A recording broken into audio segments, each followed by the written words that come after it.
Exodus chapter 1, I'll read verses 7 through 14. But the Israelites were fruitful and prolific. They multiplied and grew exceedingly strong, so the land was filled with them. Now a new king arose over Egypt who did not know Joseph. He said to his people, "Look, the Israelite people are more numerous and more powerful than we. Come, let us deal shrewdly with them, or they will increase, and in the event of war, join our enemies and fight against us and escape from the land." Therefore they set taskmasters over them to oppress them with forced labor. They built supply cities in Pithom and Ramses and for Pharaoh. But the more they were oppressed, the more they multiplied and spread. So the Egyptians came to dread the Israelites. The Egyptians became ruthless in imposing tasks on the Israelites and made their lives bitter with hard service in mortar and brick and in every kind of field labor. They were ruthless in all the tasks that they imposed on them. The word of the Lord. You may be seated. Never sin to know for whom the bell tolls. It tolls for thee. John Donne penned these lines, I'm told, when he was lying on his sick bed as London was experiencing the plague, and countless deaths were taking place, and the church bells were tolling continually, announcing death and announcing funerals. So as he lay between life and death, he wrote, "Never sin to know for whom the bell tolls. It tolls for thee." I've read accounts of prisoners from Nazi war camps, Jewish prisoners in particular, who came to hate the sound of the bells tolling in the camp. Oftentimes when the bell tolled, it meant humiliation, it meant subjection, it even announced death. There was one occasion when the bell tolled and the prisoners were called to stand before 3 gallows. 2 men, 1 little boy, were on chairs with nooses around their necks. 14-year-old Elie Wiesel was standing there before them, and behind him he heard a voice saying, "God of mercy, where is God now?" The 2 men died quickly, but the young boy was still gasping for breath as the prisoners filed by, watching that tragedy. And again behind him, Elie Wiesel heard the voice saying, "Where is God? Where is He now?" And Wiesel wrote, "And from within me I heard a voice answer him, 'Where He is? This is where, hanging from this gallows.'" And he ends that section of his memoir about his experience in that death camp. He ends that section with these words, "That night, the soup tasted of corpses." Now contrast those bells of the Nazi war camp, the bells of London ringing out the deaths from the plague, with the bells that ring daily and regularly in a Benedictine monastery. Those bells sound order. They sound life, because the bells call the residents to regular times of prayer and worship. Their days are marked by communal prayer, by physical labor, and by study, bringing wholeness to life, balance to life, where the intellectual and the spiritual and the physical come together in honor of God and in service of one another. The question asked in the Nazi war camp, or death camp, "Where is merciful God? Where is He?" would have probably been answered differently in one of the monasteries that I'm talking about. Scholars have consistently noted that Exodus 1 shows an absence of God. God is only mentioned a couple of times, and when He is mentioned, it's because 2 midwives are said to have feared Him, and they acted on God's behalf, as they thought God would act. The question might have rung forth in Exodus chapter 1, as Pharaoh was imposing his policy, hoping to create genocide among the Israelites, the question might have rung out among them, merciful God, where is God? Where is He right now? Because this new king who had arisen did not know Joseph. Egypt, the land of the Nile River, the cradle of life, the place that the Israelites had come so that the promise to Abraham could continue to live on, was now becoming a place that threatened their death. And if Pharaoh got his way, and if they had used bells at that time, they would have been tolling daily, announcing the deaths of Israelite boys. And the bells did not toll in the Hebrew camp, though, because we're told of these two midwives, Shiphrah and Puah, who stood up to Pharaoh, who outwitted Pharaoh, and who allowed the young boys to live. It's been noted that in Exodus chapter 1, two of the Genesis themes come out very loudly and very clearly. One is that of Genesis 1:28. Be fruitful and multiply. Subdue the earth. Live within the earth. Live within God's blessings. And the second theme that comes out in Exodus chapter 1 is the promise that was made to Abraham in Genesis chapter 12, verses 2 and 3. When God promised to bless him and to make him a great nation, and to bless those who would bless him and to curse those who would curse his family. And we see this unfolding in Exodus chapter 1. But the promise itself was threatened not so much from the outside as it was from the inside. Because Joseph's brother, in selling him into slavery, had threatened the promise itself. And I wonder if in slavery, Joseph had not cried out, merciful God, God, where are you? And if that cry had gone up, though, Joseph soon came to learn that God had been there, and He had been at work. Because through Joseph, the promise was saved, as all of the Israelite children came to live in Egypt, around the river Nile, the land of life. But now a new king has arisen.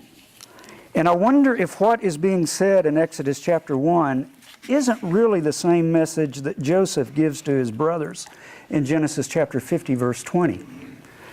Because after Jacob dies, his brothers are afraid that they will retaliate against them for what they had done to him. And Joseph says to them this, even though you intended to do harm to me, God intended it for good, in order to preserve a numerous people as He is doing today. That message comes out again in the story of Exodus. And the church bells were tolled loud and clear that Sunday morning on October the 18th, 1998, when the church was summoned to worship. Its minister, James Van Tolen, was likely more nervous than usual. It was his first Sunday back after a 7-month leave of absence. And he opened that sermon that morning with these words, "This is a strange day for all of us. Most of you know that today marks my return to the pulpit after 7 months of dealing with an aggressive and deadly form of cancer.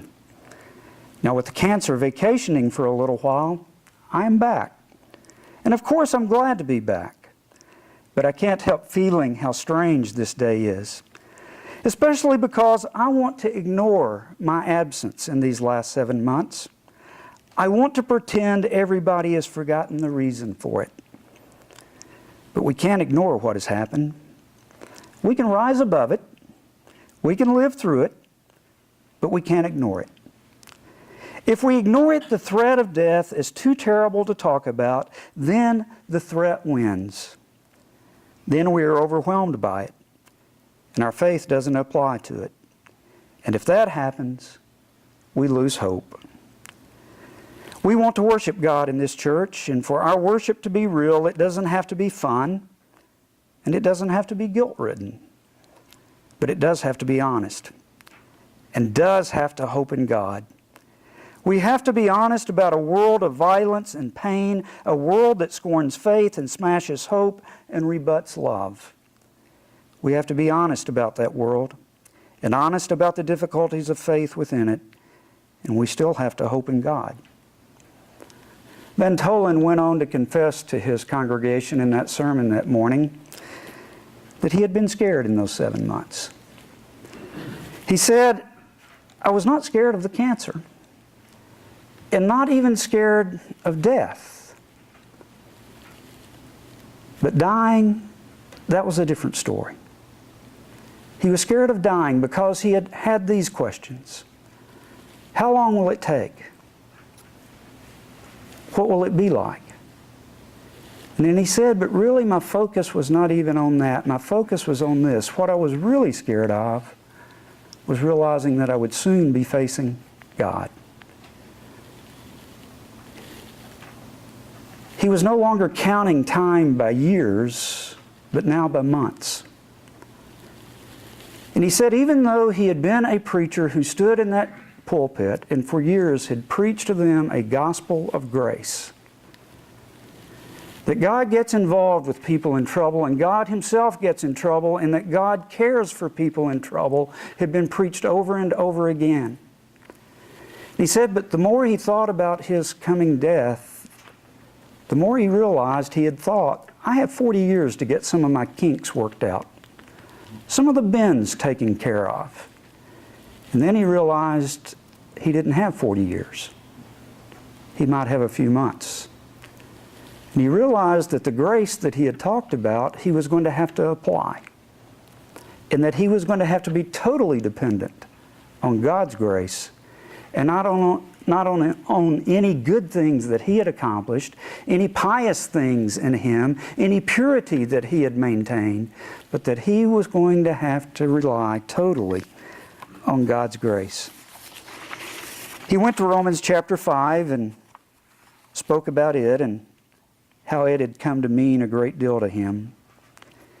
And he said that he still believed that God was a God of grace and that God goes to people in trouble and that God receives people in trouble and that God is a God who gets into trouble because of His grace. And then he ended with these words. So please don't be surprised when in the days ahead I don't talk about my cancer very often. I've told a part of my story today because it seemed right to do it on the first day back after 7 months. But what we must talk about here is not me. I cannot be our focus because the very center of my story, no, our story, is that the grace of Jesus Christ carries us beyond every cancer, every divorce, every sin, every trouble that comes to us. The Christian gospel is the story of Jesus, and that's the story I'm called to tell. I'm dying. Maybe it will take longer instead of shorter. Maybe I'll preach for several months, maybe for a bit more, but I am dying. I know it, and I hate it, and I'm still frightened by it. But there is hope. Unwavering hope. I hope not in something I've done, some purity I've maintained, or some sermon I've written. I hope in God, the God who reaches out for an enemy, saves a sinner, dies for the weak. That's the gospel, and I can stake my life on it. I must, and so must you. And the bell tolled for James Van Tolen 3 years later on January the 22nd, 2001. And the bell tolled for the prisoners in the Nazi death camps. And for John Donne, a few years after he wrote those famous lines, "Never sinned to know for whom the bell tolls, it tolls for thee."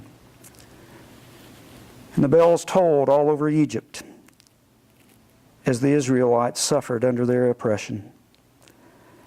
But I believe Temper Longman gets Exodus 1 right when he wrote, later Israelites looked back on Exodus 1 to garner courage to live in their own turbulent present.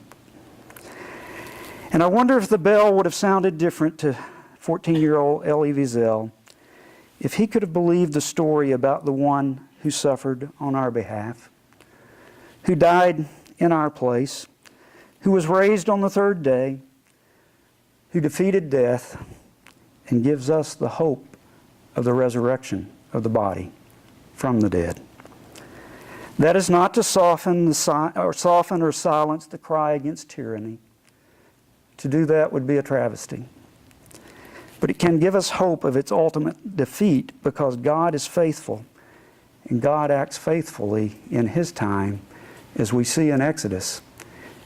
And we see in Jesus the new Moses, who leads us through the sea.